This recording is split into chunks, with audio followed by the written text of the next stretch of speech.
Hello, কেমন আছো তোমরা সবাই? চলে এসেছি নতুন আরও একটি ব্লগ নিয়ে। জানি আজকাল ব্লগ দিতে অনেক লেট হচ্ছে, ভিডিও ঠিকঠাক ছাড়তে পারছি না। তার একটা মাত্র কারণ হলো আমার প্রচুর কাজের চাপ, স্টুডেন্টদের প্রজেক্ট এটা ওটা করে দিতে হচ্ছে। আর তাছাড়া মাঝে একটু প্রবলেমের মধ্যেও ছিলাম বলে ঠিক করে ভিডিও শেয়ার করতে পারিনি। আর হ্যাঁ, আজকের ভিডিওটা খুবই ইন্টারেস্টিং হতে চলেছে, কারণ এটা হচ্ছে আমাদের লেংটির আগমনের ভিডিও। মানে যেদিন আমাদের লেংটি জন্মেছিল 27শে অক্টোবরের ভিডিও। এবার যারা জানো না, বুঝতে পারছো না যে লেংটি আবার কে, লেংটি আর কেউ না, আমার দিদির বাচ্চা। এবার ছেলে মেয়ে সেটা তোমরা পরে শুনতে পাবে, ভিডিওটা পুরো দেখো। দিনটা ছিল 27শে অক্টোবর, রবিবার।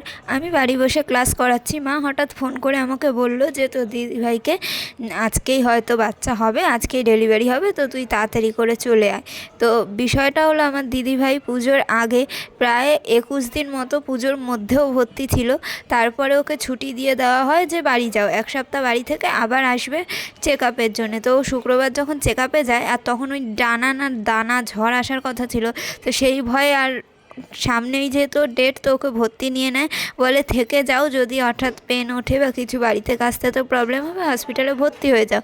তো ও ভর্তি হয়ে যায় শুক্রবারই, আর ওর ডেট দিয়েছিল সোমবার, কিন্তু সোমবারের আগে রবিবারেই ওর প্রচণ্ড ব্যথা উঠে যায়। মানে শনিবার থেকে ব্যথা ওঠে, কিন্তু একটু দেখে ওরা যে নর্মালে হওয়ানো যায় কি না। তারপর যখন বুঝতে পারে যে না, কোনো মতেই সম্ভব না, তখন ওরা সিজার করানোর জন্য নিয়ে যায়। তো এখানে দিদিভাইকে ঢুকিয়ে দিয়েছে ভিতরে, আর আমি যখন এসছি ততক্ষণে ও ভিতরে চলে গেছে, কিন্তু ওরটা শুরু হয়নি, কারণ এখানে টোটাল 3জনকে ভিতরে নিয়ে যাওয়া হয়েছে। প্রথমে যে গেছে আগে তার হবে, তারপর আমার দিদিভাই, তারপর 3 নম্বরে এই যে একজন দাঁড়িয়ে আছে তাদের বাড়ির লোকের হবে। তো এখানে এসে দেখতে পেলে যে একটা বাচ্চা বসে আছে, ওর মায়ের আর কি আজকে ডেলিভারি। ওকে সবাই খচাচ্ছে যে দেখ দেখ তোর ভাই হবে, আর সত্যি বলতে ওর ভাই হয়েছে, কিন্তু ও চেয়েছিল বোন। আজকালকার দিনে না 90% লোক চায় মেয়ে হোক, কারণ মেয়ে বাচ্চা শান্তশিষ্ট হয়, এরকমই লোকের একটা ধারণা। মেয়ে হোক কি ছেলে, সুস্থভাবে স্বাভাবিকভাবে হলে সেটা সবথেকে ভালো বিষয়, বাচ্চা যাই হোক ছেলে বা মেয়ে। আর হসপিটালে একটু কাজ হচ্ছিল বলে চারিদিকে জল কাদা হয়েছিল। আর তাছাড়া তোমরা তো জানোই আমার দিদিভাই রয়েছে ইএসআই হসপিটালে, আর এই হসপিটালগুলোতে কিন্তু নর্মাল পেশেন্ট দেখা হয় না, যাদের ইএসআই কার্ড আছে তাদেরই দেখে, আমি আগেও হয়তো বলেছি। তো আমার দিদিভাইয়ের জন্যে আমরা এখানে সবাই দাঁড়িয়ে আছি, প্রে করছি যে যাতে সব ঠিকঠাকভাবে হয়। আর দেখার মতো অবস্থা ছিল আমার মায়ের আর পাপান্দার অবস্থা। পাপান্দা মানে আমার দিদিভাইয়ের বর। তো এরা সবাই কেমন করছে, আমারও প্রথম এক্সপিরিয়েন্স যে কারোর লেবার রুমের বাইরে আমি দাঁড়িয়ে আছি, কী হবে কী হবে, খুশির খবর। এবার দেখো, একটা ভয় তো কাজ করেই, যতই এটা একটা খুশির খবর হোক, তাও ভয় লাগে যে এতক্ষণ লাগছে কেন, অতক্ষণ লাগছে কেন। এবার যখন ভিতরে ডেকেছে যে বাচ্চার বাবা ভিতরে আসো, তখন দেখো পাপান্দা তো যাচ্ছেই, সাথে সাথে আমার বাবাও ঢুকে যাবে। কারণ আমার বাবা বুঝতে পারেনি নাকি আমি নিজেও বুঝলাম না, ওখানে শুধু হাজব্যান্ডদেরই ঢুকতে দিচ্ছে, বাচ্চার বাবা বলেছে, তো আমার বাবাও বাচ্চার বাবা হিসাবে ঢুকে গেছে। যাই হোক, ভিতরে গিয়ে দেখে এসেছে যে কি হয়েছে, ছেলে না মেয়ে। তো তোমরা কি কিছু গেস করতে পারছো? যাই হোক, আমি তো বলেই দেবো। আর এই যে বেরিয়ে এসে মুখের হাসিটা দেখছো, কলগেট ফেল হাসি আমার বাবার মুখে, কারণ তার নাতি হয়েছে। আর আমার মা তো আনন্দে রীতিমতো নাচতে শুরু করে দেবে, এরকম একটা পরিস্থিতি। আমার মা প্রথমে ভেবেছে মায়ের সাথে ইয়ার্কি করা হচ্ছে, কারণ আমার মা আর বাবা দুজনেই খুব চেয়েছিল যে ছেলে হোক। মানে ওরকম কোনো বৈষম্য না যে মেয়ে পছন্দ না তার জন্যে, কিন্তু যেহেতু আমাদের বাবার বাড়ির দিক দিয়ে কারোরই কোনো ছেলে নেই, মানে আমাদের মা বাবাদের কথা বলছি, কারোর ছেলে নেই, আর আমার বাবা মায়েরও কোনো ছেলে নেই, আমরা দুটো বোন, সেই কারণে আমার মা চাইতো যে একটা ছেলে হোক। আর আমার বাবা তো আগে দিয়ে গবেষণা করেছিল যে না না, পিউয়ের ছেলেই হবে, দেখে নিয়ে। আর সত্যি সত্যি বাবার কথাটা খেটেও গেল। আর সবথেকে যদি বেশি আনন্দ কেউ পেয়ে থাকে, সেটা আমার বাবা আর মা, তাদের মুখ দেখলেই বুঝতে পারবে। আমি তো মাকে বলছিলাম নাচো নাচো, তাড়াতাড়ি নাচো। আর জানো তো, সবাই এখানে কাঁদতে কাঁদতে ঢোকে, মানে লেবার রুমে প্রত্যেকটা মানুষ কাঁদতে কাঁদতে ঢোকে, কিন্তু বেড়ায় কিন্তু মুখে একটা আলাদা রকমের হাসি নিয়ে। কারণ প্রায় 1 বছরের যে অপেক্ষা, যে একটা বাচ্চা আসবে বাড়িতে, নতুন অতিথি, তার আগমন হচ্ছে, মানে সেই আনন্দে মানুষের মুখে একটা আলাদা রকমের হাসি চলে আসে প্রত্যেকটা মানুষের। আমারও খুব আনন্দ হচ্ছিল, রীতিমতো কান্নাই চলে আসছিল, যেটা বলার মতো না। ওখানে দাঁড়িয়ে থাকলে তোমরাও ফিল করতে পারবে। আর এখানে দিদিভাইকে বার করা হয়েছে, যেটা বাবা আর পাপান্দা মিলে ধরে নিয়ে যাচ্ছে, এটাকে কি বলে, যাই হোক ট্রলি বা কিছু একটা বলে। একটা এত বড় অপারেশনের পরেও মানুষের মুখে হাসি থাকে শুধুমাত্র বাচ্চার মুখ চেয়ে, মানে বাচ্চার জন্যে। আর আমার মাকে দেখো, মনে হচ্ছে এখানেই ডান্স করবে। আমিও বলছিলাম নাচো নাচো, একটু নাচো। তারপর মা বলছিল আরে সবাই দেখবে, কিন্তু তারপরেও মা একটু একটু নাচছিল, দেখতেই পেলে। আনন্দ, শুধুমাত্র নাতি হওয়ার আনন্দে। আমি আমার দিদি জামাইবাবু আমরা চেয়েছিলাম মেয়ে হোক, মেয়ে হলে কত সুন্দর সুন্দর জামা কাপড় পরানো যায় বলো, কিন্তু যাই হয়েছে সেটা ভালোভাবে হয়েছে, এটাই অনেক। তোমার ওই গলা ওখানে অবধি পৌঁছাচ্ছে না, জোরে চিল্লিয়ে বলতে হবে। নাতি হয়েছে আমার নাতি। তো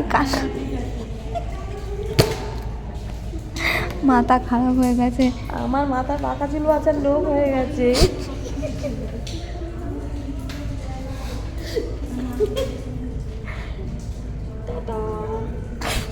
আমার মায়ের আনন্দটা তো দেখতেই পাচ্ছ, মানে দিদিভাইকে বেডে দেওয়ার পর মা কি করছে, বসে বসে বাইরে ভিডিও বানাচ্ছে। আমার নাতি হয়েছে, পাকা চুল বাছার লোক হয়ে গেছে। তার কারণ কি বলো তো?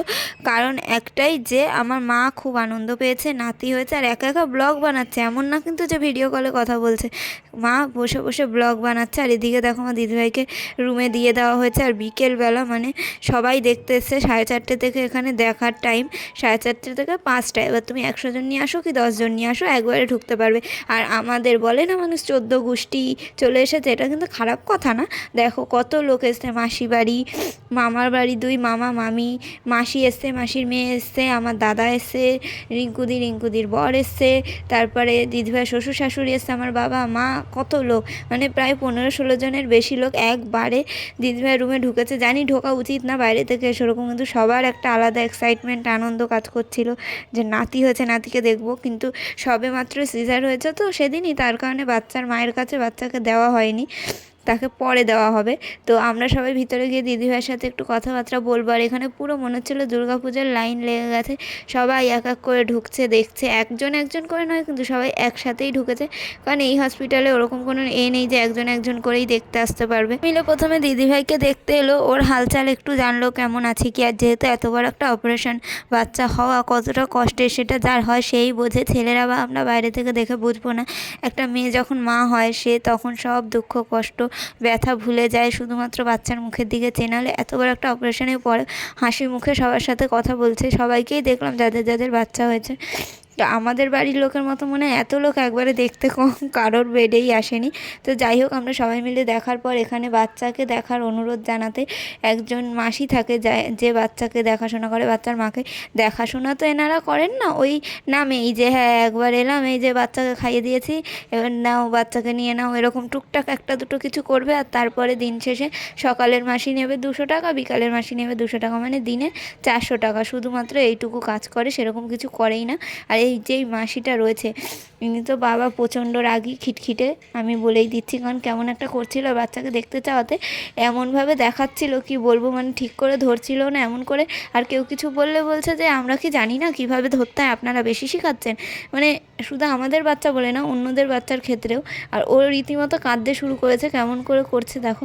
যাই হোক, তারপরে আমাদেরকে দেখালো। আর আমাদের লেংটি প্রথম দিনেই যেভাবে ড্যাব ড্যাব করে তাকাচ্ছিল কি বলবো। প্রথমবার যখন লেংটিকে ভালো করে দেখলাম, দেখে তো মনে খুবই আনন্দ হচ্ছিলো, কিন্তু আমরা নিতে পারবো না, যেহেতু আমরা বাইরের জামা কাপড় পরে এসেছি, আমাদের জামা কাপড়ে অনেক রোগ জীবাণু থাকে। তো সেই কারণে নর্মালি দূর থেকেই লেংটিকে দেখলাম। আর প্রথম দিন ওকে দেখে আমার পুরো মনে হলো দিদিভাইয়ের কাছে যে লাড্ডু পুতুলটা আছে পুরো ওর মতনই লাগছে। আমরা আরও বলাবলি করছিলাম, ও সবসময় পুতুলটা নিয়ে থাকতো বলেই হয়তো ওর মতো দেখতে হয়েছে ওর বাচ্চা। কিন্তু হ্যাঁ, এখন বেশ কিছুদিন হয়ে গেছে, 1 মাস মতো হয়ে গেছে লেংটি আগমন হয়েছে। তো এখন ওকে দেখতে অন্যরকম হয়ে গেছে। প্রথম দিন সত্যি আলাদা লাগে, মায়ের পেট থেকে সবাই বেরিয়েছে। আর আমরা হসপিটাল থেকে বেরিয়ে এখানে সবাই চা খাওয়ার জন্য লাইন দিয়েছিল, দেখো কত লোক। মানে চাওয়ালা ভাবছে যে বাহ, এদের থেকেই আমার অনেক বৌনি হয়ে গেল, অনেক টাকা ইনকাম হয়ে গেল। তো যাই হোক, সবাই আমাদের লেংটির জন্য প্রে করো। লেংটি নামটা আমি দিয়েছি, ওর আসল নাম কিন্তু লেংটি নয়, সেই নামটাও পরে তোমাদের সাথে শেয়ার করে দেব। আর সবাই কিন্তু লেংটির জন্য প্রে করো যাতে ও সুস্থ থাকে, ভালো থাকে, আর মানুষের মতো মানুষ হয় বড় হয়ে। আর সবাই বলো কেমন লাগলো আজকের ব্লগটা। তো আজকের মতো এখানেই শেষ করছি, টাটা।